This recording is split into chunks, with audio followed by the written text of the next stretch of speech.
नमस्कार. आजच्या भागामध्ये आपण श्रीमद भगवद्गीता अध्याय 12 भक्तियोग यातील 6वा श्लोक पाहणार आहोत. ये तु सर्वाणि कर्माणि मयि संन्यस्य मत्पराः अनन्येनैव योगेन मां ध्यायन्त उपासते. हा श्लोक आहे. आता या श्लोकातलं आपण संधी पाहूया आणि उच्चारशास्त्र पाहूया. सर्वाणी मधला आणि ऱ्हस्व आहे, त्याच्यामुळे त्याचा उच्चार असा पटकन करायचा.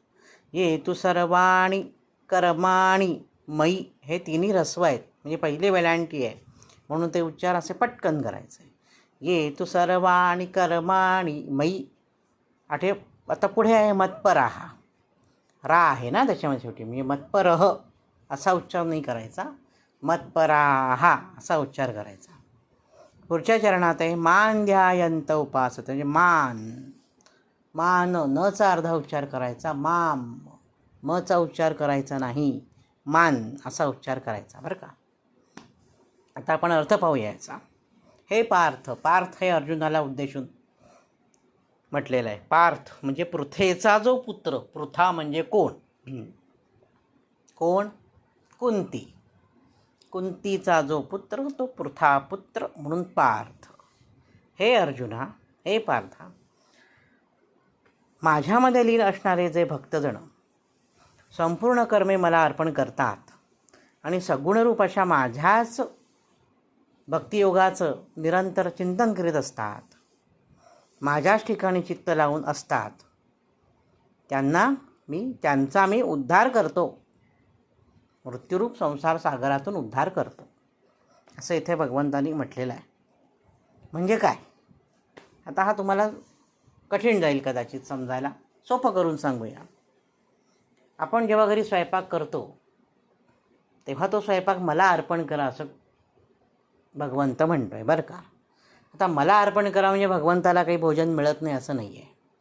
मला अर्पण करा म्हणजे काय, त्याचं कर्तव्य पण स्वतःकडे येऊ नका. ही मुलांना सांगू, अगदी आवश्यक गोष्ट आहे, समजावून सांगा. प्रत्येक गोष्ट मी केली असं नाही, ते त्याच्या प्रेरणेने झालेलं आहे आणि त्या भगवंताने आपल्याकडनं ते करून घेतलं. आपण कोण करणारी माणसं, सर्व काही त्याची सत्ता असल्यामुळे त्याने आपल्याकडनं करवून घेतलेलं आहे. ही भावना कायम मनात ठेवायची आहे. आपण तुम्ही घराची साफसफाई करता कधी आईबाबांना मदत करता साफसफाई करायला? करता ना, शहाणी आहात ना मुलं सगळी, तुम्ही करता साफसफाई. मग ती साफसफाई करताना अजिबात तिथे आपण शिल्लक ठेवत नाही, स्वच्छ पुसून घेतो, बरोबर आहे. आपलं घर असतं ते, म्हणून आपण स्वच्छ करतो. म्हणजे घर हे काय आहे, भगवंताचं मंदिर आहे. असं आपण मंदिरात आपण कचरा टाकतो का, घाण करतो का? नाही, मंदिर स्वच्छ असतं. घर हे भगवंताचं, कृष्णाचं मंदिर आहे असं समजून तुम्ही जर साफसफाई केली तर ती साफसफाई आणखीन छान होईल. म्हणजेच मत्पराः म्हटले त्यांनी. सर्वाणि कर्माणि, सर्व कर्म मला अर्पण करा. म्हणजे काय करायचं आहे मुलांनो, कळलं तुम्हाला? जेव्हा तुम्ही साफसफाई कराल तेव्हा छानपैकी प्रेमाने साफसफाई करायची, म्हणजे लक्षात येईल की आपलं घर किती स्वच्छ झालं आणि ते ईश्वराला अर्पण करायचं आहे, माझं नाही. त्याने माझ्याकडनं हे करून घेतलेलं आहे.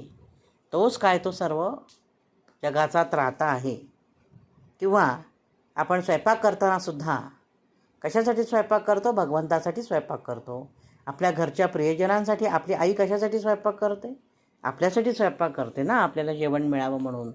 भूक लागलेली असते तेव्हा.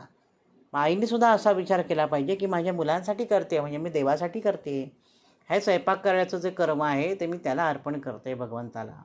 घर साफ करायचं कर्म आहे मी त्याला. तसंच मुलांनो, तुमच्या अभ्यासाचं सुद्धा आहे, तुमच्या खेळाचं सुद्धा आहे, तुमच्या ड्रॉइंगचं सुद्धा आहे. तुम्ही जी काही हॉबी असेल, तुमचा छंद असेल, तुम्ही जे काही करत असाल ते तुम्ही त्याला अर्पण करा. म्हणजे ती गोष्ट जास्त चांगल्या प्रकारे तुमच्याकडनं होईल. हेच भगवंताला ह्या श्लोकातून सांगायचं आहे. म्हणून गीता घरोघरी, गीता ही सामान्यांना समजेल अशा पद्धतीने इतकी सुंदर लिहिलेली आहे ना, पण आपल्याला ना त्याचा अर्थ समजत नाही. हा अर्थ अशा पद्धतीने समजून घेतला तर आपल्याला निश्चितच त्याचा उपयोग होईल आणि गीतेचा आपल्याला आस्वाद घेता येईल. आता मी हा श्लोक पुन्हा म्हणतो आणि थांबतो. ये तु सर्वाणि कर्माणि मयि सन्न्यस्य मत्पराः अनन्येनैव योगेन मां ध्यायन्त उपासते. श्रीकृष्णार्पणमस्तु. शुभं भवतु.